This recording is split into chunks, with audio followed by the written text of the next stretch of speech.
Hello बच्चों, आज हम करने जा रहे हैं अपनी इंग्लिश बुक फर्स्ट फ्लाइट का 4th chapter from the diary of Anne Frank.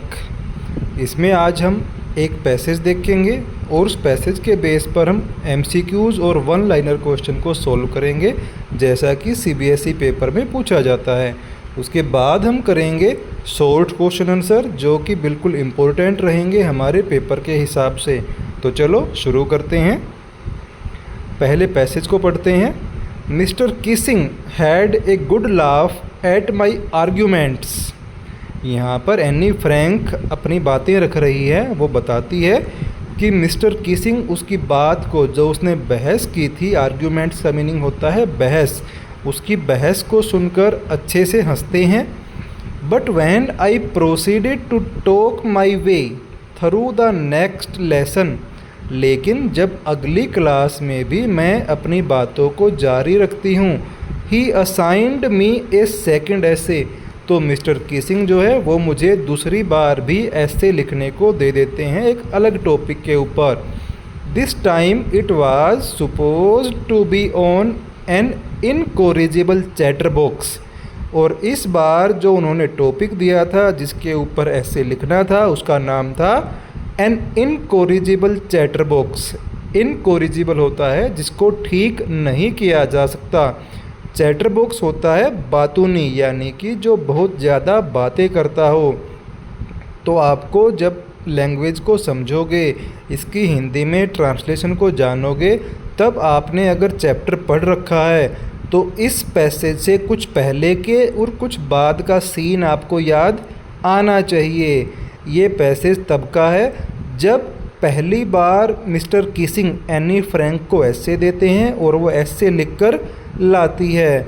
उसके बाद वो बताती है कि मेरे अंदर ये ज़्यादा बातें करने वाला गुण क्यों आया है, वो अपनी बात रखती है। इसके बाद ये पैसेज शुरू होता है। तो इसके बेस पर पहला क्वेश्चन देखते हैं। Why do you think Mister Keesing choose the title an incorrigible chatter box for Anne to write on it. Mister Keesing ने एनी के लिए ऐसा टाइटल क्यों रखा था, ऐसा टॉपिक ही क्यों दिया था ऐसे लिखने के लिए। टॉपिक का नाम था एन इनकोरिजिबल चैटर बॉक्स। यहाँ पर एनी की स्पेलिंग थोड़ी मिस्टेक हो गई, ये आनी चाहिए थी, यहाँ पर आएगी ANNE, एनी फ्रैंक। तो आंसर देखते हैं। Mister Keesing wanted Anne to realise that she was too talkative, यानी कि उन्होंने जो टाइटल दिया था ऐसे लिखने के लिए, वो इसलिए दिया था क्योंकि वो चाह रहे थे कि एनी को खुद महसूस हो, रियलाइज़ हो कि वो क्लास में कितनी ज़्यादा बातें करती है। And not maintaining discipline in the class, और वो क्लास में बिल्कुल भी डिसिप्लिन मेंटेन नहीं करती है। उसकी वजह से पूरी क्लास डिस्टर्ब होती है, सबका ध्यान उसकी बातों की ओर आकर्षित होता है, और मिस्टर किसिंग जो कि उसके मैथ्स टीचर हैं, उनको भी पढ़ाने में प्रॉब्लम महसूस होती है। सेम पैसेज है, सेकंड क्वेश्चन देखेंगे। Pick the words that best describe mister Keesing. हमें पैसेज के आधार पर ये देखना है कि मिस्टर किसिंग में कौन कौन सी क्वालिटीज़ हैं, कौन से वर्ड हैं जो उनको बेस्ट डिस्क्राइब करेंगे। फर्स्ट पैसेज है टॉलरेंट एंड स्ट्रिक्ट, यानी कि वो हर बात को टॉलरेट कर लेते हैं, सहन कर लेते हैं। एंड स्ट्रिक्ट, और फिर स्ट्रिक्ट यानी कि अनुशासन भी रखते हैं। तो यहाँ पर स्ट्रिक्ट रखने वाला पॉइंट तो सही है, लेकिन वो टॉलरेंट इतने ज़्यादा नहीं हैं। सेकंड है जोवियल एंड क्रिएटिव, यानी कि वो हंसी खुशी रहने वाले हैं, यानी हंसमुख हैं। एंड क्रिएटिव, यानी कि क्रिएटिविटी को बढ़ावा देने वाले हैं। अब हंसमुख तो हैं, लेकिन क्रिएटिव होने के बारे में ऐसा कुछ पैसेज में नहीं आया है। सी ऑप्शन है स्ट्रिक्ट एंड इनोवेटिव, कि वो स्ट्रिक्ट हैं एंड इनोवेटिव। इनोवेटिव का मीनिंग होता है नए नए विचारों को, उत्सुकता को बढ़ावा देने वाला। तो ये बिल्कुल दोनों पॉइंट्स उनके ऊपर लागू होते हैं कि वो कक्षा में अच्छा डिसिप्लिन भी मेंटेन करना चाहते हैं, इसीलिए वो स्ट्रिक्ट भी हैं। और जब एनी फ्रैंक ऐसे लिख कर लाती है तो एनी को वो डांटते नहीं हैं या उनको कुछ और कहते नहीं हैं, बल्कि दूसरा ऐसे दे देते हैं पनिशमेंट के तौर पर, क्योंकि उन्हें लग रहा था कि उसकी ऐसे लिखने की क्वालिटी जो है एनी फ्रैंक की वो बड़ी अच्छी है, इसीलिए वो इनोवेटिव भी हैं। अब देखेंगे इसी के बेस पर third question, what does had a good laugh mean here. यानी कि पैसेज में आया है good laugh, had a good laugh, mister Keesing एक अच्छी हंसी हंसते हैं। तो यहाँ पर एक अच्छी हंसी का मीनिंग क्या है? देखो, मिस्टर किसिंग तब हंस रहे थे जब एनी फ्रैंक पहला ऐसे लिख कर ले आई थी चैटर बॉक्स टॉपिक के ऊपर, और उसके बाद उसने ये बताया था कि मुझे ये गुण जो है वो मेरी मदर से प्राप्त हुआ है। इस आर्ग्यूमेंट के ऊपर वो हंसे थे। तो इसका मीनिंग है it means laughing heartily in A positive sense. यानी कि यहाँ पर मिस्टर किसिंग सकारात्मक सोच के साथ मन से हंसते हैं। Mister Keesing neither pulled up nor ridicule Anne. यानी कि मिस्टर किसिंग ने ना तो एनी फ्रैंक का कोई मजाक उड़ाया था और ना ही उन्हें किसी बात पर डांटने की प्रयास किया था। He realized the wittiness behind Annie's remark।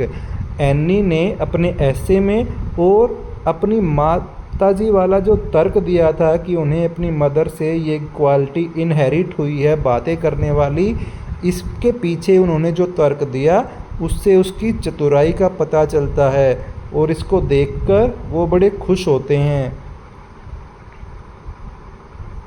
इसी के बेस पर फोर्थ क्वेश्चन है, what convincing argument is made by any. Anne Frank ने कौन सा आर्ग्यूमेंट किया था अपने ज़्यादा बातें करने वाले गुण को बताने के लिए? Talkative like any other students, कि वो भी तो क्लास में दूसरे बच्चों की तरह ही बातें करती है। यहाँ पर आएगा स्टूडेंट है, ये डी मिसिंग हो गया बीच में से, student.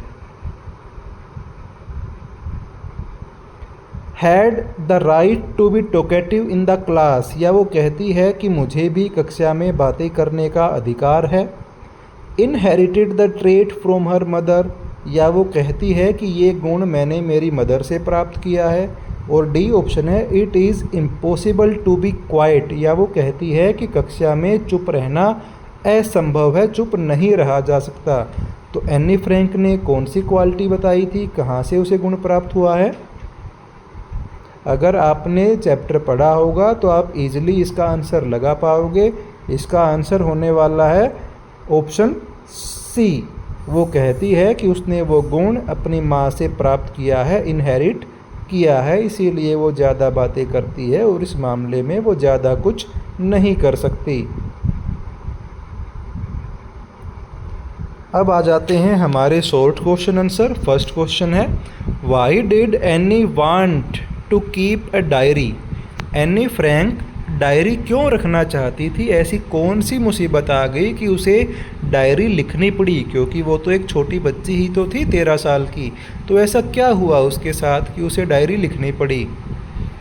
Any wanted to keep a diary because she had a lot going on in her mind. Anne को डायरी इसलिए रखनी पड़ी क्योंकि उसके दिमाग में बहुत सारी बातें चल रही थी।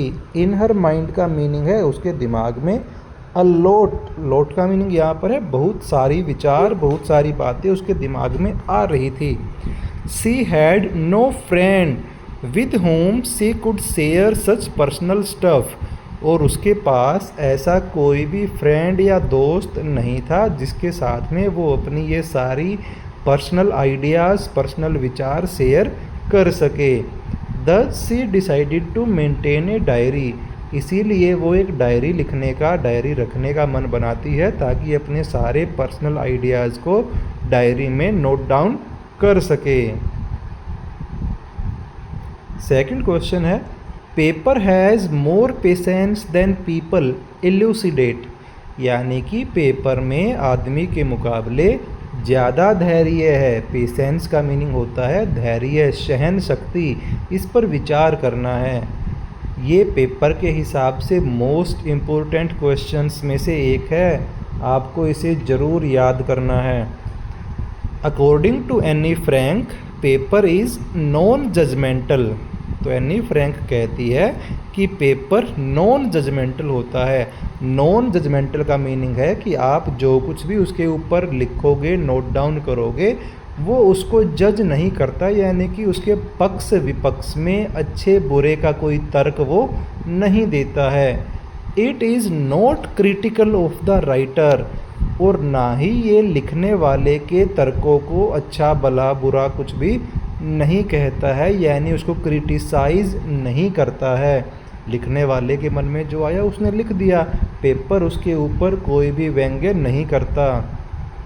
People are reactionary, judgemental and critical in approach.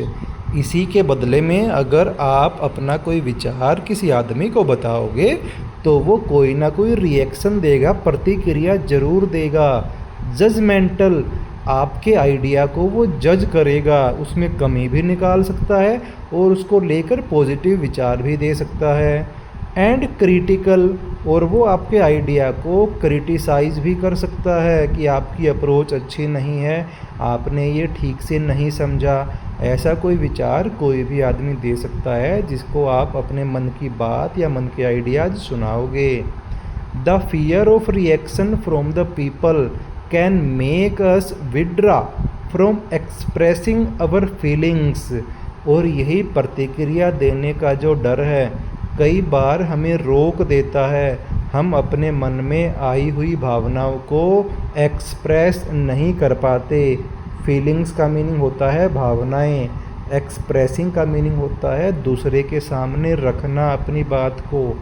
Withdraw का मीनिंग यहाँ पर होता है रोकना, यानी कि जब हमारे मन में ऐसी बात आ जाएगी कि अगर मैं मेरे मन की बात किसी को बताऊंगा तो सामने वाला उस बात पे कोई रिएक्शन देगा और वो रिएक्शन, वो प्रतिक्रिया मुझे बुरी लग सकती है, तो इस डर के कारण मैं अपनी प्रतिक्रिया, अपना आइडिया बताना ही बंद कर दूंगा। ऐसा बहुत लोगों के साथ होता है। But the paper is available to you to write on it whenever you have time to express your feelings in words.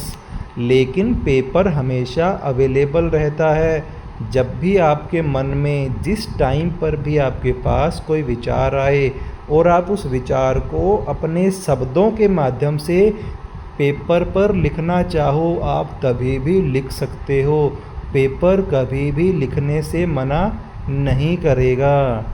She felt there was no friend who could listen to her with enough patience.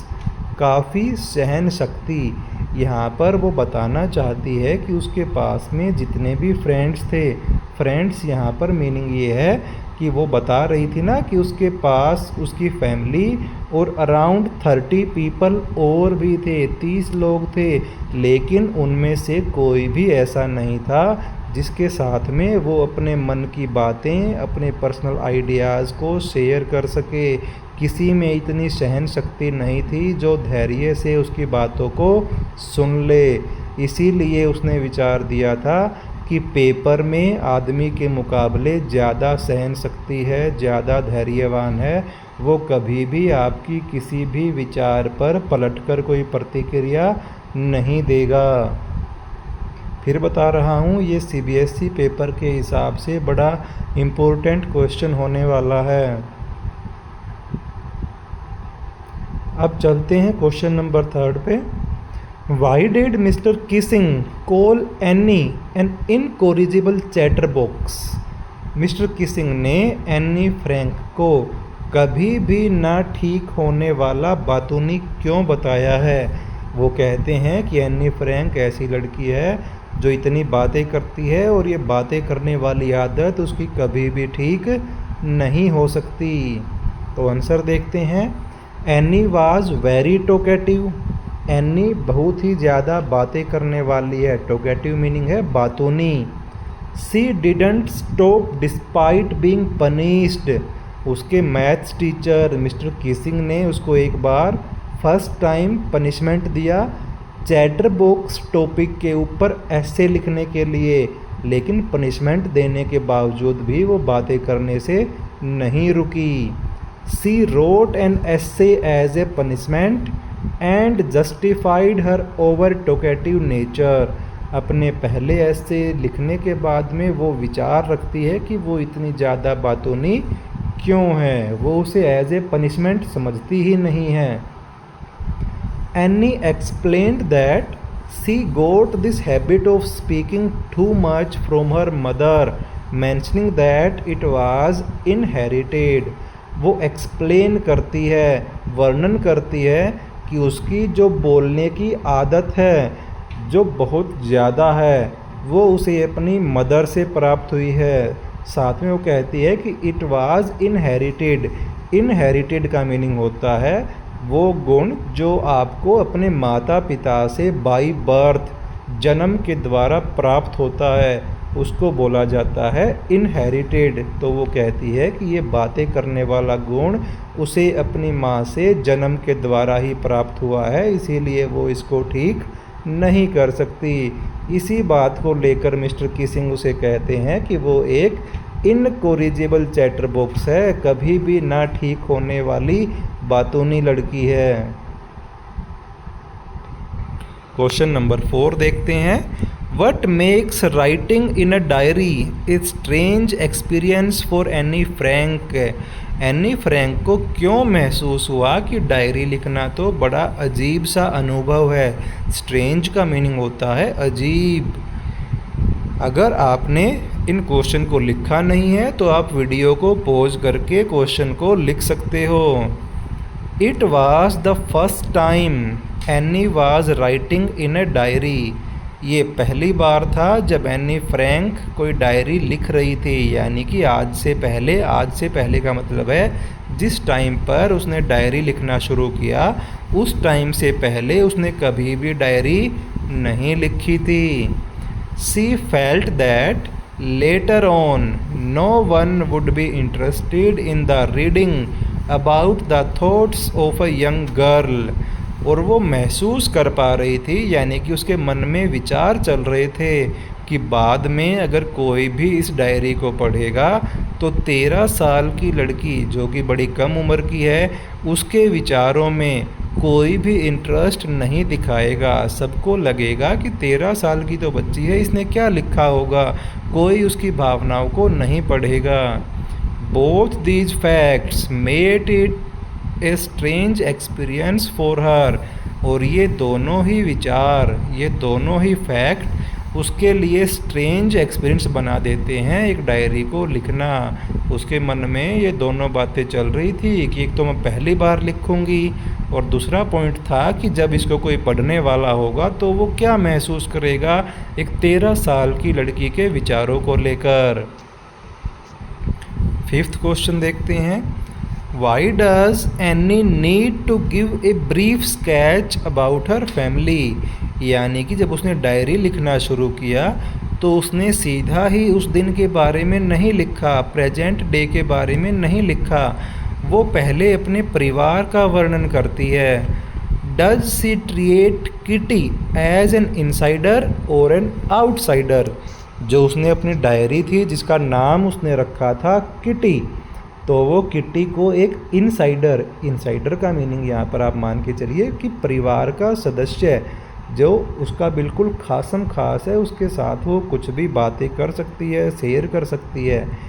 और an outsider या फिर एक बाहरी व्यक्ति। बाहरी व्यक्ति वो होता है जिसके साथ आप कुछ भी पर्सनल बातें शेयर नहीं कर सकते। तो यहाँ पर 2 प्रश्न पूछे गए हैं कि वो पहले अपने परिवार का वर्णन क्यों करती है डायरी में, और क्या फिर वो उस डायरी को अपने परिवार का अपना पर्सनल सदस्य मानती है या बाहरी सदस्य मानती है। Annie feels it would be strange to just pen down facts about giving her background। Any को लगता है कि वो अगर केवल अपने प्रेजेंट का वर्णन कर दे बिना अपने परिवार का बैकग्राउंड बताए कि वो इस समय जिस सिचुएशन में है वो उस सिचुएशन तक कैसे पहुँचे हैं, तो उसकी कहानी अधूरी सी लगेगी, अजीब सी हो जाएगी।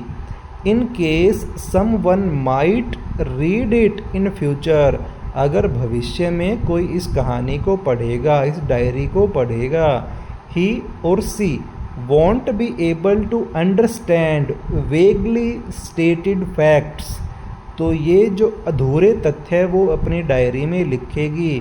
जब तक वो अपनी फैमिली के बैकग्राउंड का वर्णन नहीं करेगी तब तक कोई भी उसके इन अधूरे या वेग फैक्ट्स को ठीक से समझ नहीं पाएगा। Thus she decided to provide a brief sketch of her family, इसीलिए वो अपने परिवार का एक ब्रीफ स्केच, छोटा सा स्केच प्रोवाइड करने की कोशिश करती है ताकि रीडर्स के लिए आसानी हो। She treats Kitty as an insider, और अपनी डायरी, अपनी किटी को वो बिल्कुल एक इनसाइडर मानती है, अपनी फैमिली का हिस्सा मानती है।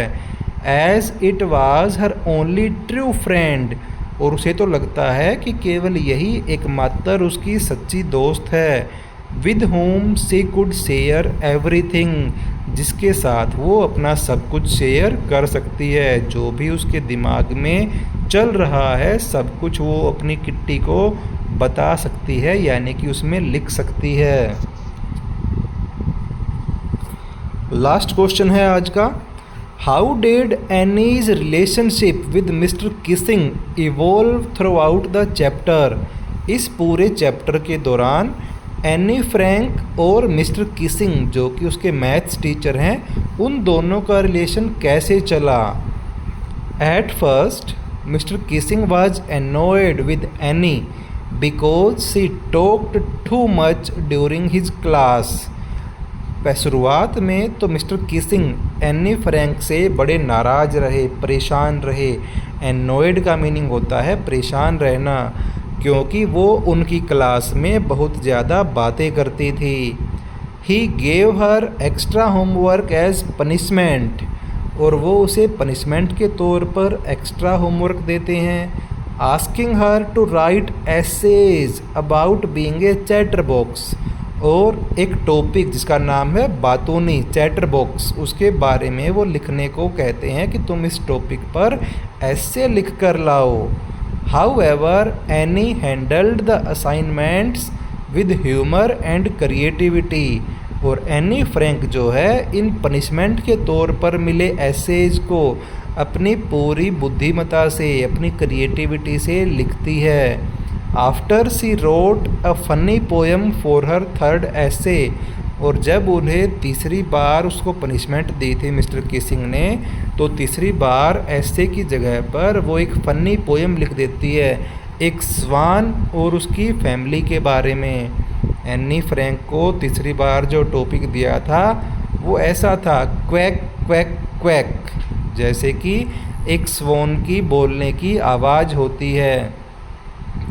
Mister Keesing realised her sense of humour and intelligence, तो उस तीसरे ऐसे के बाद मिस्टर किसिंग को सही में उसकी ह्यूमर और उसकी इंटेलिजेंस, उसकी बुद्धिमत्ता और लिखने की कला का एहसास हुआ। He allowed Anne to talk without giving her extra homework, और उस तीसरे असाइनमेंट के बाद वो मिस्टर किसिंग जो हैं एनी फ्रैंक को बोलने की परमिशन भी दे देते हैं, वो भी बिना कोई एक्स्ट्रा होमवर्क दिए। Their relationship changed from one of annoyance to mutual respect and understanding, तो चैप्टर की शुरुआत में जो उनका रिलेशन जो नाराज़गी वाला था, परेशानी वाला था, वो बदल जाता है एक दूसरे के प्रति आदर भाव में और एक दूसरे को समझने में। तो ये थे आज के MCQs, पैसेज और शॉर्ट क्वेश्चन आंसर।